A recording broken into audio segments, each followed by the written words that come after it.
Une demande de monopole est faite en 1587 par Jacques Noël, un Malouin, neveu de Cartier. C'est la première demande de monopole commercial que l'on peut associer avec certitude au développement de la traite. Mais la concurrence est vive. Des marchands rivaux brûlent et saisissent 3 de ses navires. Henri III cède aux pressions et revient sur son accord. La traite reste libre.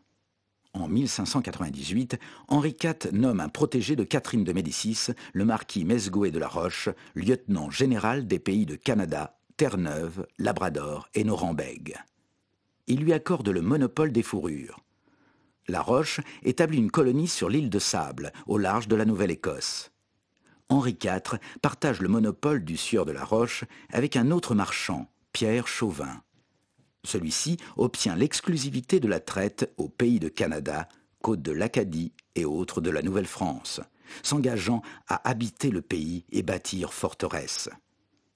Accompagné du marchand catholique Gravé Dupont et d'un huguenot, Pierre Dugas de Mont, Chauvin s'installe en 1600 à Tadoussac, point d'arrivée des fourrures du Saint-Laurent. Il tente l'établissement d'un poste permanent.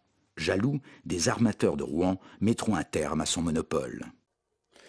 Après l'abandon de la colonie de La Roche, seul le petit poste de Tadoussac demeure.